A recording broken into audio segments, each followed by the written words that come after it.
I'm walking. Yo, excuse my hair too. Excuse my hair too.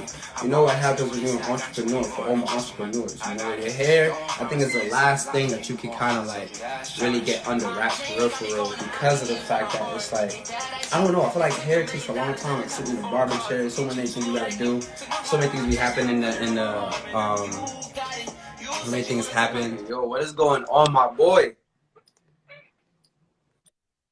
I'm here, man. I'm here. What's up? Talk to me.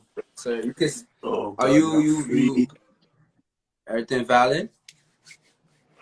Yeah. There we go. All right, all right, all right, There all we right, all go. right, There all we right. go. It's good. My man, my man. How are you? Before we even get into it, how are you doing? How are you Shit. doing? I'm alive, man. I ain't complaining. That's good. How's your Sunday going?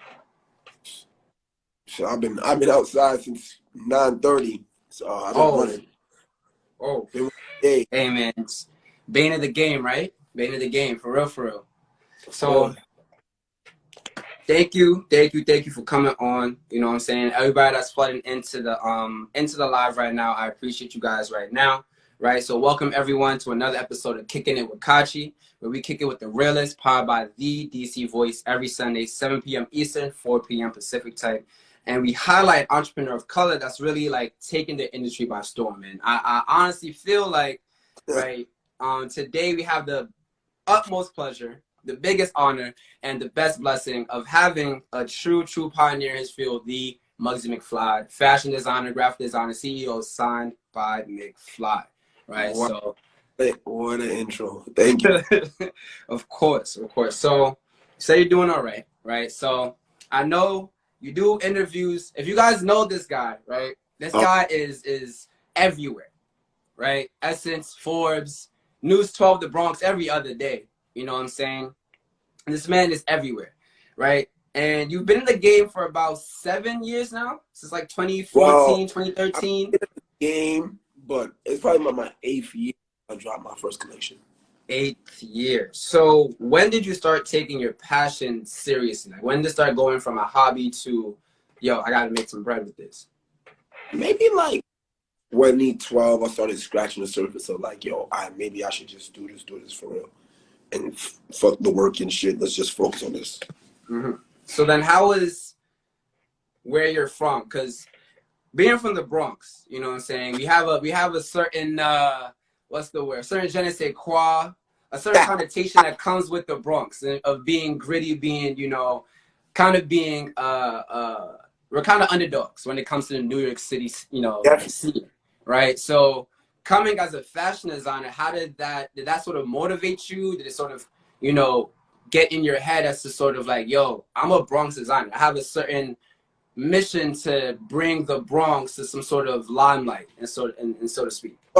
Well, yeah, because I feel like for the most part, you know, Bronx still get a little credit for the hip hop thing and everything, but we don't like fashion. Like, you couldn't get Air Force Ones anywhere but the Bronx at the time, and all the cool colors that they had. It was awesome, all the way up. They call them uptowns, and the biggest, you know, Ralph Lauren, possibly the biggest American fashion designers from the Bronx. He's a couple of train stops from me when he grew up. And I feel like people don't really acknowledge that. Every time I go overseas or go somewhere, it's always, you from Brooklyn, you from Manhattan. Like, nah, I'm from the Bronx. And like, you need that. So then your moniker McFly, like, it's taken from the Marty McFly Back to the Future trilogy.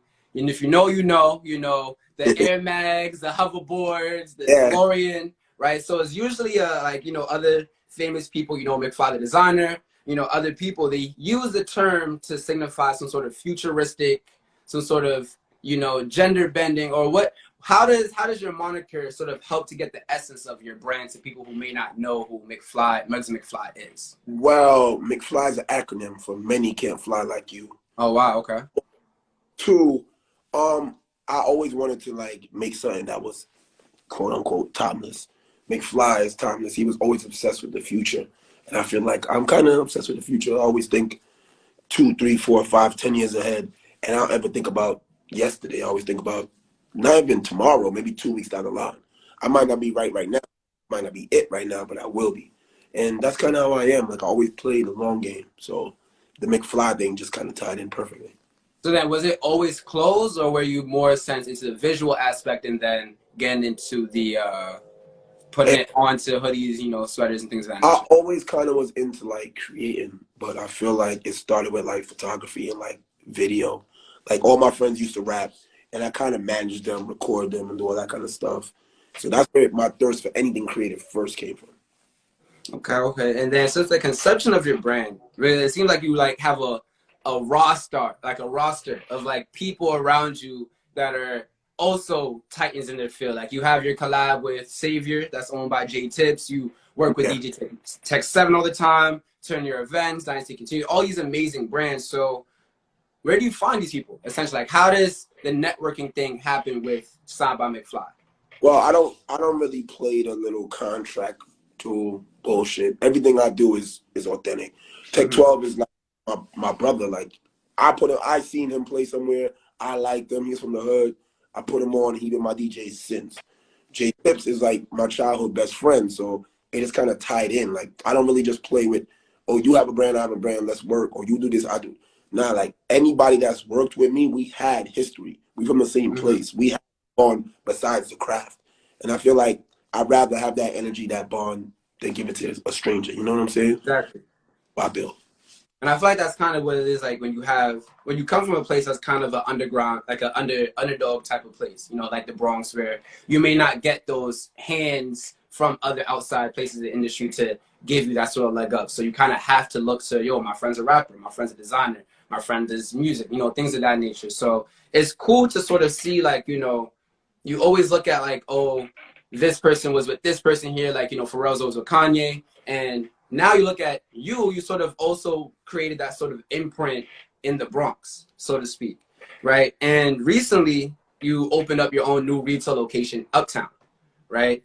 And for a lot of people, you know, that's probably not the best real estate location, you know, on the Reed Ave, under the 2 train, next to the Met. Yeah. But for you, that may seem a little bit more sentimental. It definitely is because, like you said, I'm going back home. I want to put my spot on the map. I mean, if I was just another guy from Brooklyn or Manhattan, what does that do for me? Like, it could probably do something, but it doesn't do nothing for Manhattan or Brooklyn. There's 1,000 of those. I'm me up here. Ain't nothing like this up here, especially underneath the 2 my block. This is my block. I could go outside, and the restaurants know my order by heart. The corner store man know me. Random people have seen me grow up here. The same mom and pop stores are here. I'd rather build on that. It just, you know, it's more fulfilling. It has purpose. I want to put the Bronx on the map. That's what. So do you have other projects within the community that you're looking to get involved in? Well, that you look out for eventually? I won't speak too heavy. I'm working on one, like a collaboration with more so like a food kind of business. But there's a lot of things I want to, even if it's one-sided. Like I love a lot of the businesses out here that's still like kind of stuck in traditional fashion, and I'd love to like rebrand them, give them signs, and make their uniforms and stuff. I'm actually doing that for one business right now, and it's just I want to make White Plains Road look like somewhere in Brooklyn, one of them strips, like by the Barclays or something. Like I probably can't do. I don't have the budget to do it the way they did it, but I'd want to like raise the value, bring it fashionable, and all that shit. You know, like Jay-Z said, you gotta gentrify your own block essentially. You gotta buy back your own hood. So yeah. Do you, the philanthropy as well as the artistry, do you sort of draw like some sort of inspiration, or do you look towards following the same sort of footsteps as other designers, other industry people that you sort of take notes from? I actually don't. Like most of them don't. I feel like a lot of them really don't care. Like after you reach a certain point or get a certain level of fame, they don't really care too much. It is hard. I can't lie to like be from somewhere and be about the place and still be there, because eventually you gotta leave because you'll get too big, But I don't feel like people really care all that much. They probably have their own individual purpose or deadline or goal. And for now, like I can't speak on it 100%, but I know my heart and I know what I want to do now. And I just want to uplift here and me and everybody else. I want to inspire. So why not? So at what point, like in your journey, were you like, yo, I could do this? Like you had Bernice, like this is before, like probably before the Bernice Burgos, the interviews, everything. Like what was it like, yo, this is it. I got this.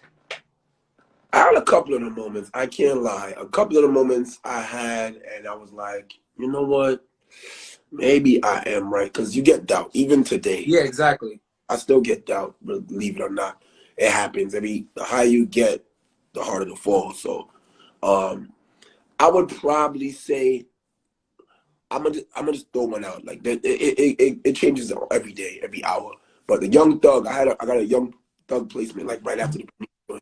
Oh, wow. And I feel like because of him being so fashionable and him taking the outfit when it wasn't for him and wearing it and loving it, and the stylist telling me that, I feel like that kind of just gave me like my favorite outfit that I know that the average person wouldn't fuck with, he fucked with, made me know like I know where my taste level's at. But that's where my taste level.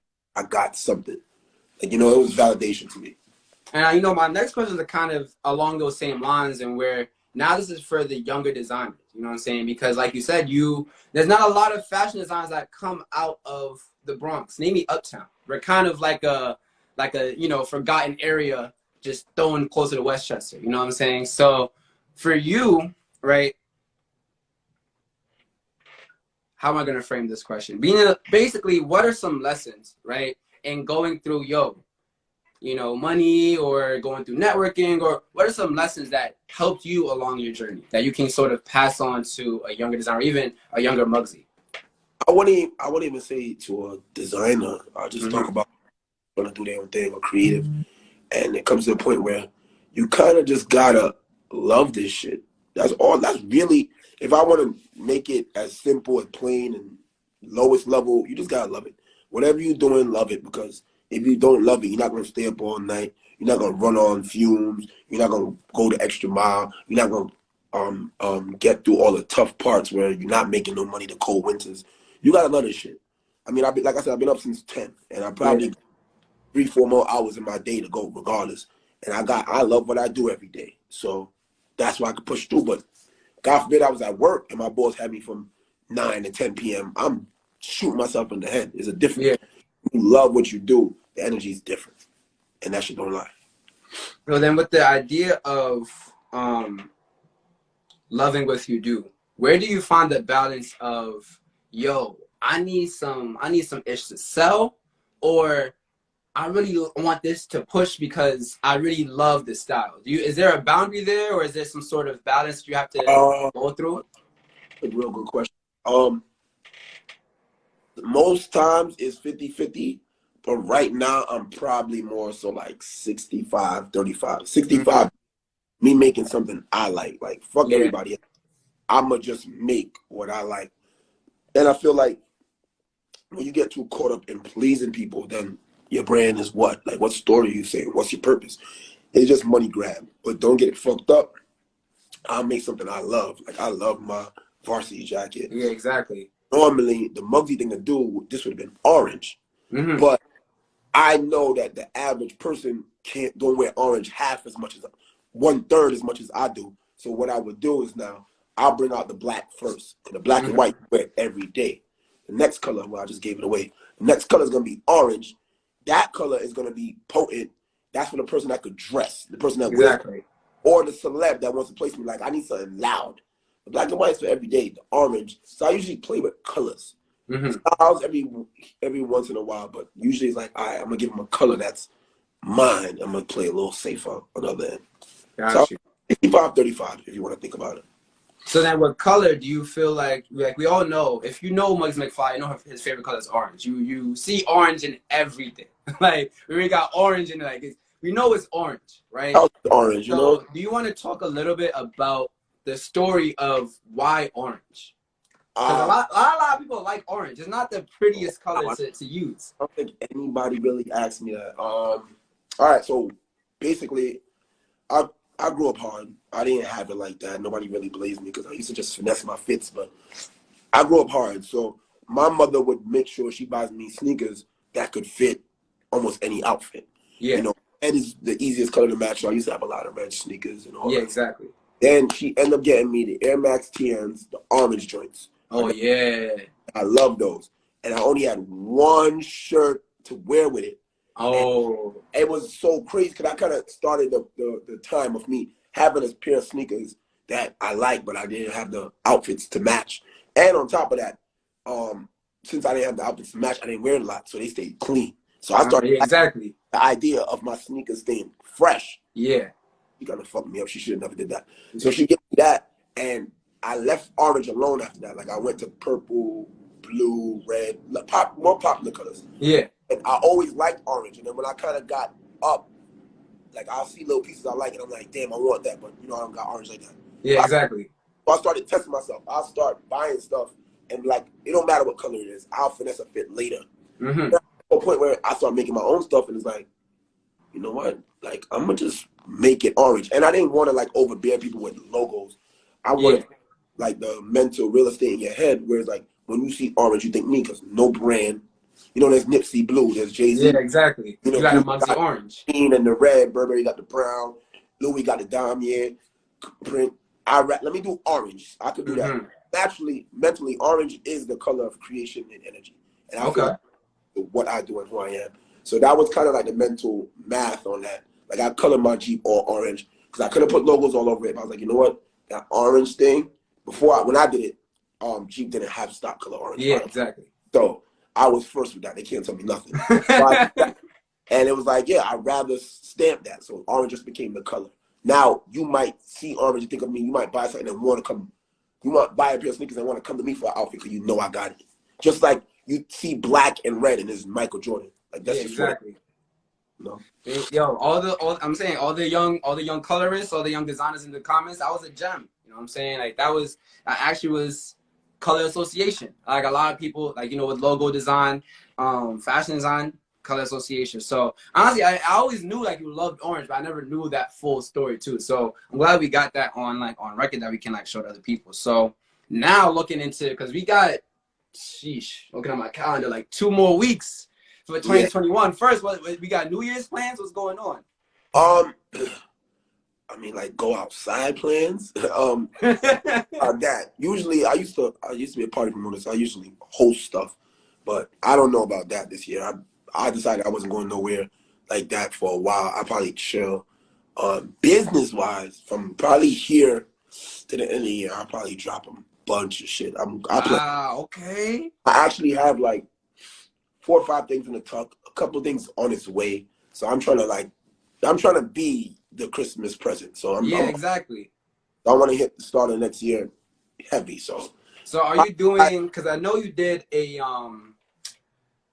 Mugsy's Closet, I believe it was the freestyling that you was doing, and then you just dropped the Varsity. Like, is that a little bit more of what we're looking at? More content, also in addition to more clothing, or what's going on? So honestly, since I'm back home, I just want to like I said, it's about growing. Clothes is always there. You know, everybody named Mother could go drop clothes, do the photo shoots, do the little Photoshop mocks and little modeling, whatever. But I know spitters, I know artists. Yeah. I was in music first. So I kind of went back. I had an all orange room. I just had the room since. And I kind of cleaned it out because I opened the studio that I'm in right now. And I was like, you know what? I want to be able to, my first love is really music, like artists and like my rappers, my friends that do the thing. And I'm like, you know what? I want to be able to cross worlds, cross promotion. My friend's an elite rapper. I got a good fit, put him in, boop, cross brands.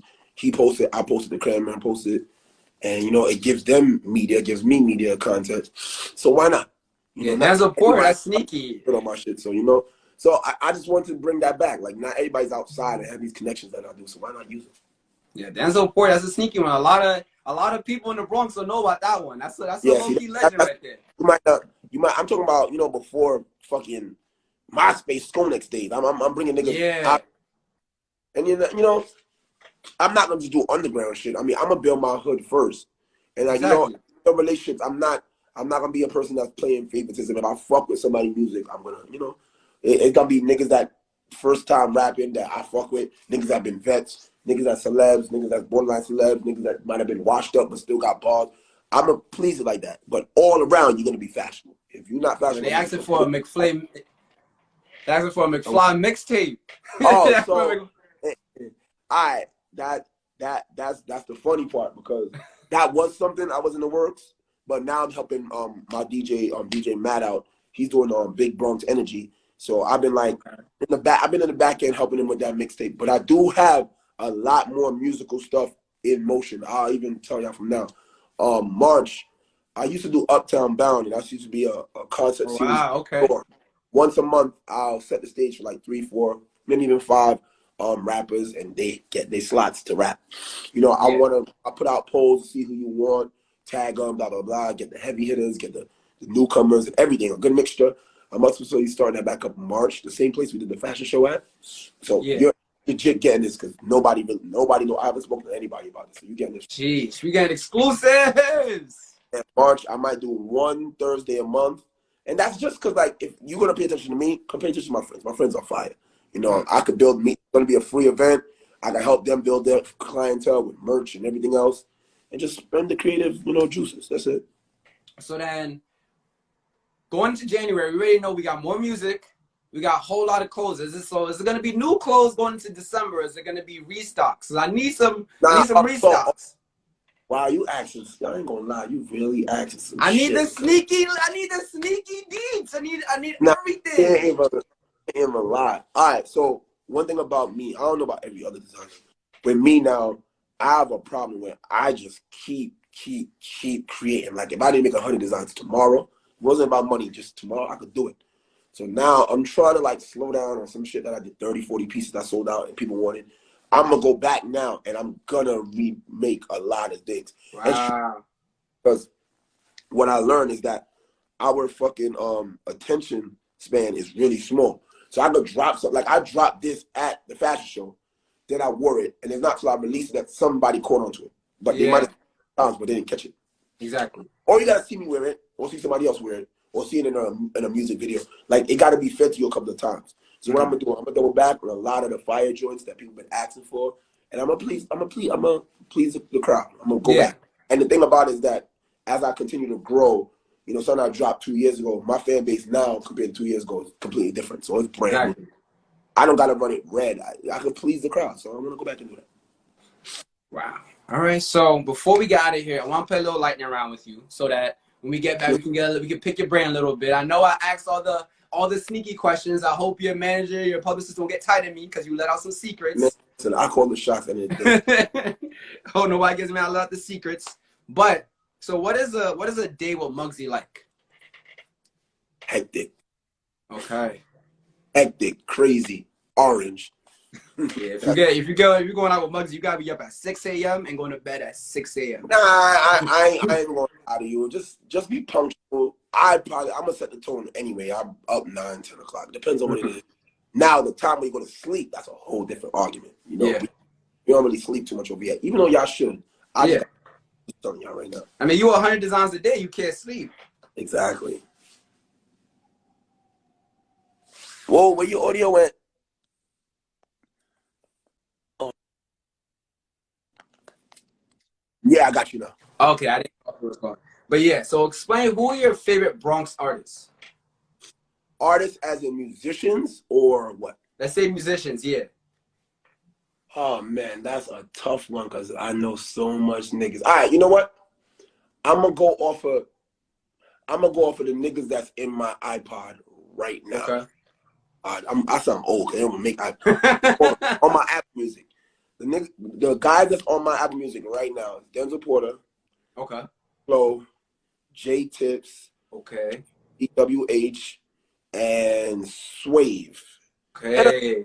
And I'm gonna say Capella. Yeah. A good friend of mine, Dream. She just got on Rick Ross album, Dream Doll. Yeah.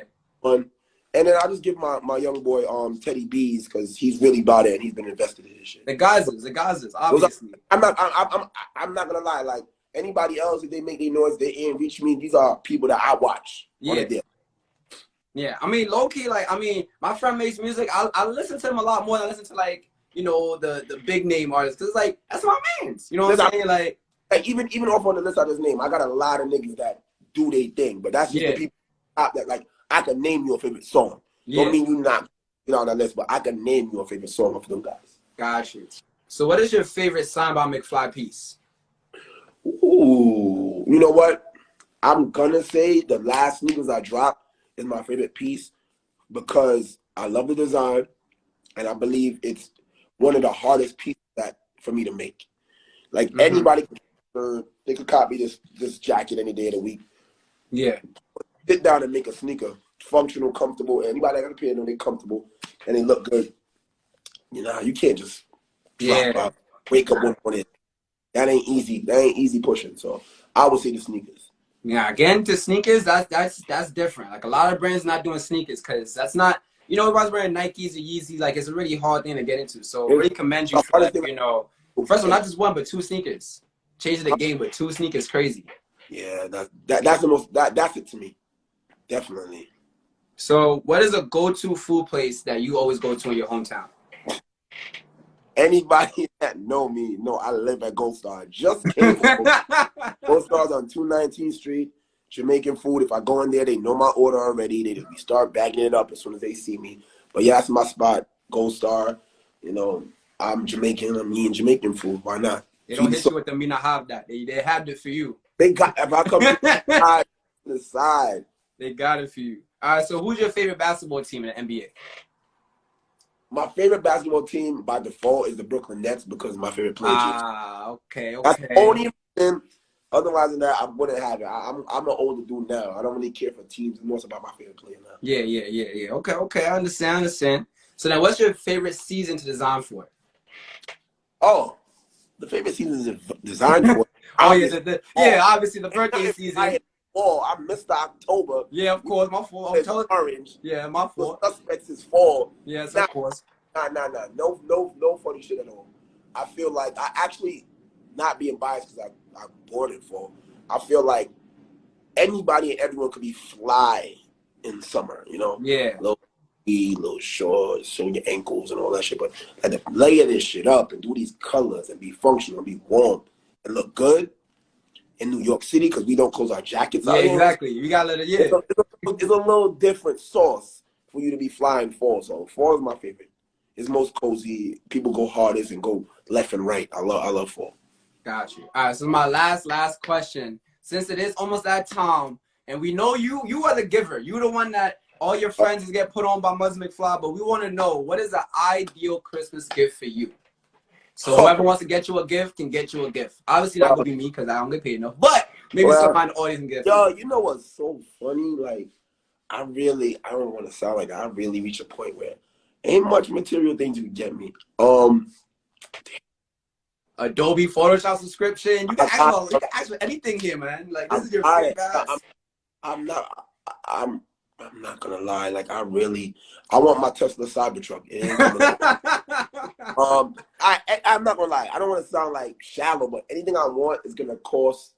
Like it's gonna cost you. Like I'm not big on jewelry. I want a Rolex, but that's in due time. That's like a statement piece for when I reach where I want to reach. I want an investment property. You buy me investment property, like what like